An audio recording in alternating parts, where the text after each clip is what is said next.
So here we are again, reading Anne of Green Gables by L.M. Montgomery here at the Caribou Public Library. I'm Miss Erin, and we're going to go ahead and read chapter 25 today. So chapter 25 is called Matthew Insists on Puffed Sleeves. All right, so Matthew was having a bad 10 minutes of it. He had come into the kitchen in the twilight of a cold, gray December evening and had sat down in the woodbox corner to take off his heavy boots, conscious of the fact that Anne and a bevy of her schoolmates were having a practice of the Fairy Queen in the sitting room. Presently they came trooping through the hall and out into the kitchen, laughing and chatting gaily. They did not see Matthew, who shrank bashfully back into the shadows beyond the woodbox, with a boot in one hand and a bootjack in the other, and he watched them shyly for the aforesaid 10 minutes, as they put on caps and jackets and talked about the dialogue and the concert. Anne stood among them, bright-eyed and animated as they, but Matthew suddenly became conscious that there was something about her different from her mates. And what worried Matthew was that the difference impressed him as being something that should not exist. Anne had a brighter face, a bigger, starrier eyes, and more delicate features than the others. Even shy, unobservant Matthew had learned to take note of these things. But the difference that disturbed him did not consist in any of these respects. Then what did it consist? Matthew was haunted by this question long after the girls had gone, arm in arm, down the long, hard-frozen lane, and Anne had betaken herself to her books. He could not refer it to Marilla, who he felt would be quite sure to sniff scornfully and remark that the only difference she saw between Anne and the other girls was that they sometimes kept their tongues quiet, and Anne never did. This, Matthew felt, would be no great help. He had recourse to his pipe that evening to help him study it out, much to Marilla's disgust. After 2 hours of smoking and hard reflection, Matthew arrived at a solution of his problem. Anne was not dressed like the other girls. The more Matthew thought about the matter, the more he was convinced that Anne had never had been dressed like the other girls, never since she'd come to Green Gables. Marilla kept her clothed in plain, dark dresses, all made after the very same unvarying pattern. If Matthew knew that there was such a thing as fashion in dress, it is as much as he did, but he was quite sure that Anne's sleeves did not look at all like the sleeves that the other girls wore. He recalled the cluster of little girls he had seen around her that evening, all with waists of red and blue and pink and white, and he wondered why Marilla always kept her so plainly and soberly gowned. Of course, it must be all right. Marilla knew best, and Marilla was bringing her up. Probably some wise, inscrutable motive was to be served thereby. But surely it would do no harm to let the child have one pretty dress, something like Diana Barry always wore. Matthew decided that he would give her one, that surely could not be objected to as an unwarranted putting in his oar. Christmas was only a fortnight off. A nice new dress would be the very thing for a present. Matthew, with a sigh of satisfaction, put away his pipe and went to bed, while Marilla opened all the doors and aired the house. The very next evening, Matthew betook himself to Carmody to buy the dress, determined to get the worst over and have done with it. It would be, he felt assured, no trifling ordeal. There would be some things Matthew could buy and prove himself no mean bargainer, but he knew he would be at the mercy of shopkeepers when it came to buying a girl's dress. After much cogitation, Matthew resolved to go to Samuel Lawson's store instead of William Blair's. To be sure, the Cuthberts always had gone to William Blair's. It was almost as much a matter of conscience with them as to attend the Presbyterian church and vote Conservative. But William Blair's 2 daughters frequently waited on customers there, and Matthew held them in absolute dread. He could contrive to deal with them when he knew exactly what he wanted and could point it out. But in such a matter as this, requiring explanation and consultation, Matthew felt that he must be sure of a man behind the counter. So he would go to the Lawsons, where Samuel or his son could wait on them. Alas, Matthew did not know that Samuel, in the recent expansion of his business, had set up a lady clerk also. She was a niece of his wife's, and a very dashing young person indeed, with a huge drooping pompadour, big rolling brown eyes, and a most extensive and bewildering smile. She was dressed with exceeding smartness and wore several bangle bracelets that glittered and rattled and tinkled with every movement of her hands. Matthew was covered with confusion at finding her there at all, and those bangles completely wrecked his wits at one fell swoop. "What can I do for you this evening, Mr. Cuthbert?" Miss Lucilia Harris inquired, briskly and ingratiatingly, tapping the counter with both hands. Have you any, oh, well, now, say any garden rakes? Garden rakes, stammered Matthew.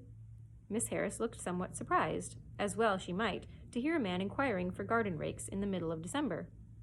I believe we have 1 or 2 left over, she said, but they're upstairs in the lumber room. I'll go and see. During her absence, Matthew collected his scattered senses for another effort. When Miss Harris returned with the rake and cheerfully inquired, Anything else tonight, Mr. Cuthbert? Matthew took his courage in both hands and replied, Well now, since you suggest it, I might as well buy some hayseed. Miss Harris had heard Matthew Cuthbert called odd, and now concluded that he was entirely crazy. We only keep hayseed in the spring, she explained loftily. We've none on hand just now. Oh, certainly, just as you say, stammered unhappy Matthew, seizing the rake and making for the door. At the threshold, he recollected that he had not paid for it, and he turned miserably back. While Miss Harris was counting out his change, he rallied his powers for a final desperate attempt. Well now, if it isn't too much trouble, I'd like to look at some sugar. White or brown? Queried Miss Harris patiently. Oh, well now, brown, said Matthew feebly. There's a barrel of it over there, said Miss Harris, shaking her bangles at it. It's the only kind we have. Oh, I'll take 20 pounds of it, said Matthew, with beads of perspiration standing on his forehead. Matthew had driven halfway home before he was his own man again. It had been a gruesome experience, but it served him right, he thought, for committing the heresy of going to a strange store. When he reached home, he hid the rake in the tool house, but the sugar he carried into Marilla. Brown sugar, exclaimed Marilla. Whatever possibly possessed you to get so much? You know I'll never use it except for the hired man's porridge or black fruit cake.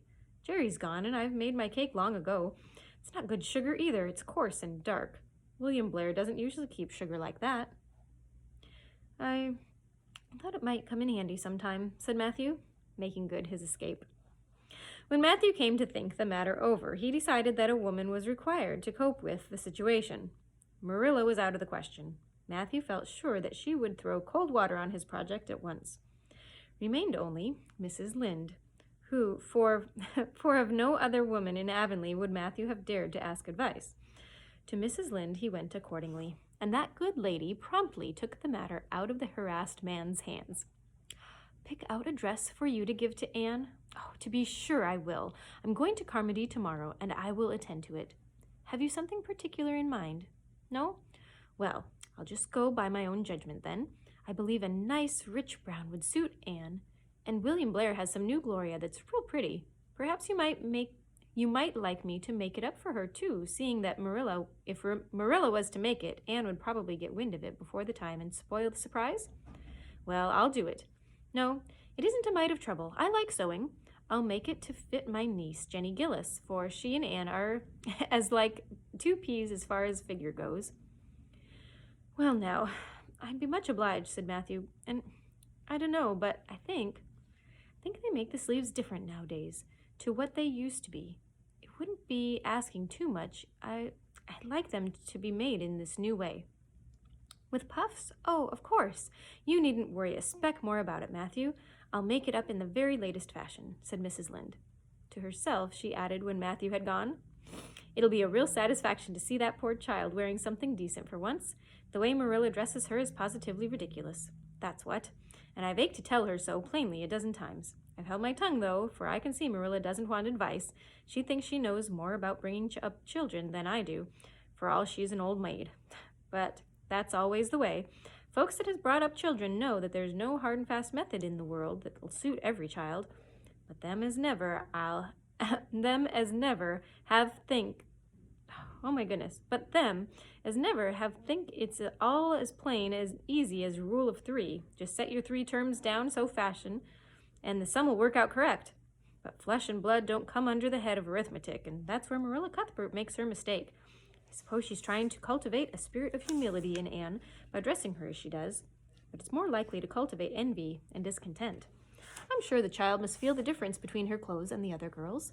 But to think of Matthew taking notice of it. That man is waking up after being asleep for over 60 years. Marilla knew all the following fortnight that Matthew had something on his mind, but what it was she could not guess, until Christmas Eve, when Mrs. Lynde brought up the new dress. Marilla behaved pretty well on the whole, although it is very likely that she distrusted Mrs. Lynde's diplomatic explanation that she had made the dress because Matthew was afraid that Anne would find out about it too soon if Marilla had made it. So this is what Matthew has been looking so mysterious over and grinning about to himself for 2 weeks, is it? She said a little stiffly, but tolerantly. I knew he was up to some foolishness. Well, I must say I don't think Anne needed any more dresses. I made her 3 good, warm, serviceable ones this fall, and anything more is sheer extravagance. There's enough material in those sleeves alone to make a waist. I declare there is. You'll just pamper Anne's vanity, Matthew, and she's as vain as a peacock now. Well, I hope she'll be satisfied at last, for I know she's been hankering after these silly sleeves ever since they came in, although she never said a word after the first. The puffs have been getting bigger and more ridiculous right along. They're as big as balloons now. Next year, anybody who wears them will have to go through a door sideways. Christmas morning broke on a beautiful white world. It had been a very mild December, and people had looked forward to a green Christmas, but just enough snow fell softly on the night to transfigure Avonlea. Anne peeped out from her frosted gable window with delighted eyes. The firs in the haunted wood were all feathery and wonderful. The birches and wild cherry trees were outlined in pearl.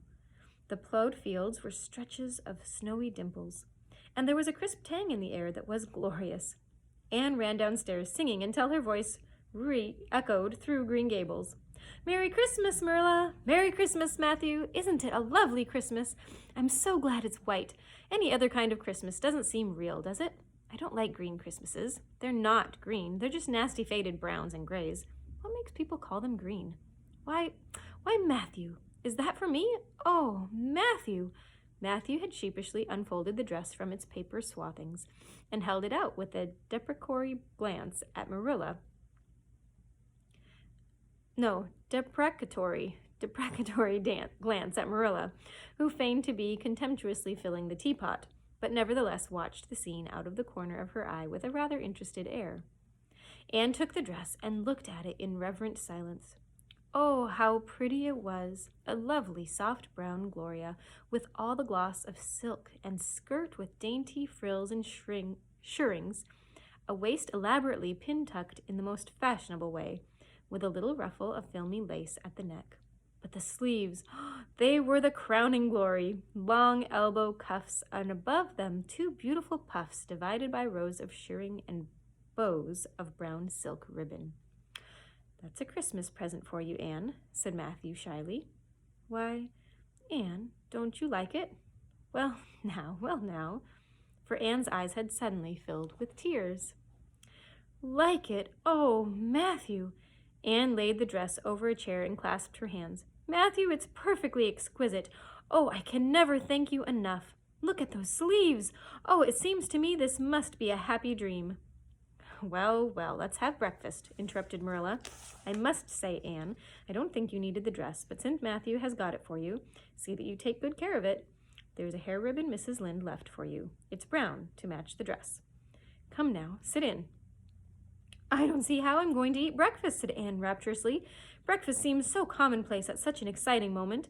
I'd rather feast my eyes on that dress. I'm so glad that puff sleeves are still fashionable. It did seem to me that I'd never get over it if they went out before I had a dress with them. I'd never have felt quite satisfied, you see. It was lovely of Mrs. Lynde to give me the ribbon, too. I feel like I ought to be a very good girl indeed. It's at times like this I'm sorry I'm not a model little girl, and I always resolve that I will be in the future. But somehow it's hard to carry out your resolutions when irresistible temptations come. Still, I really will make an extra effort after this. When the commonplace breakfast was over, Diana appeared, crossing the white log bridge in the hollow, a gay little figure in her crimson ulster. Anne flew down the slope to meet her.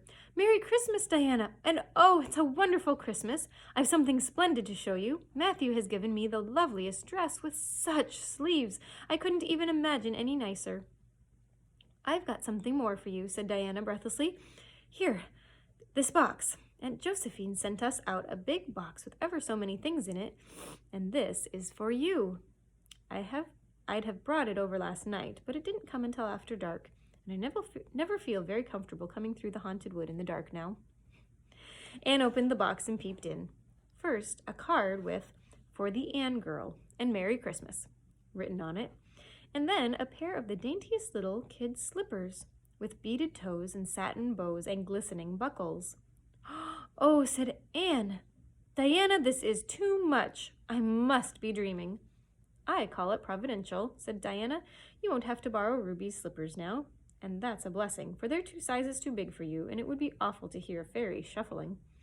Josie Pye will be delighted. Mind you, Rob Wright went home with Gertie Pye from the practice night before last. Did you ever hear anything equal to that?" All the Avonlea scholars were in a fervor of excitement that day, for the hall had to be decorated and a last grand rehearsal was held. The concert came off in the evening and was a pronounced success. The little hall was crowded. All the performers did extremely well, but Anne was the bright particular star of the occasion, as even envy, in the shape of Josie Pye, dared not deny. "Oh, hasn't it been a brilliant evening?" sighed Anne, when it was all over and she and Diana were walking home together under a dark, starry sky. "Everything went off very well," said Diana practically. "I guess we must have made as much as $10. Mind you, Mr. Allen is going to send an account of it to the Charlottetown papers." "Oh, Diana, will we really see our names in print? It makes me thrill to think of it. Your solo was perfectly elegant, Diana. I felt prouder than you did when it was encored. I just said to myself, it is my dear bosom friend who is so honored." "Well, your recitations just brought down the house, Anne. That sad one was simply splendid." "Oh, I was so nervous, Diana. When Mr. Allen called out my name, I really cannot tell how I ever got up on that platform. I felt as if a million eyes were looking at me and through me, and for one dreadful moment I was sure that I couldn't begin at all. Then I thought of my lovely puffed sleeves and took courage. I knew that I must live up to those sleeves, Diana. So I started in, and my voice seemed to be coming from ever so far away. I just felt like a parrot. It's providential that I practiced those recitations so often up in the garret, or I'd never have been able to get through. Did I groan all right?" "Yes, indeed, you groaned lovely," assured Diana. "I saw old Mrs. Sloane wiping tears when I sat down. It was splendid to think that I had touched somebody's heart. It's so romantic to take part in a concert, isn't it? Oh, it's been a very memorable occasion indeed." "Wasn't the boys' dialogue fine?" said Diana. "Gilbert Blythe was just splendid, Anne. I do think it's awful mean the way you treat Gil. Wait till I tell you, when you ran off the platform after the fairy dialogue, one of your roses fell out of your hair. I saw Gil pick it up and put it in his breast pocket. There now, you're so romantic that I'm sure you ought to be pleased at that." "It's nothing to me what that person does," says Anne loftily. "I simply never waste a thought on him, Diana." That night, Marilla and Matthew, who had been out to a concert for the first time in 20 years, sat for a while by the kitchen fire after Anne had gone to bed. "Well now, I guess our Anne did as well as any of them," said Matthew proudly. "Yes, she did," admitted Marilla. "She's a bright child, Matthew, and she looked real nice too. I've kind of been opposed to this concert scheme, but I suppose there's no real harm in it after all. Anyhow, I was proud of Anne tonight, although I'm not going to tell her so." "Well now, I was proud of her, and I did tell her so before she went upstairs," said Matthew. "We must see what we can do for her some of these days, Marilla. I guess she'll need something more than Avonlea school by and by." "There's time enough to think of that," said Marilla. "She's only 13 in March. Though tonight it struck me she was growing quite a big girl. Mrs. Lynde made that dress a mite too long, and it makes Anne look so tall. She's quick to learn, and I guess the best thing we can do for her will be to send her to Queen's after a spell. But nothing need to be said about that for a year or two yet." "Well, now, it'll do no harm to be thinking it over off and on," said Matthew. "Things like that are all the better for lots of thinking over." Well, that's the end of chapter 25 for today. I hope you guys are still enjoying our story, and that was a fun one to get to read about the dress and their concert. Well, we'll see you next time. Bye for now.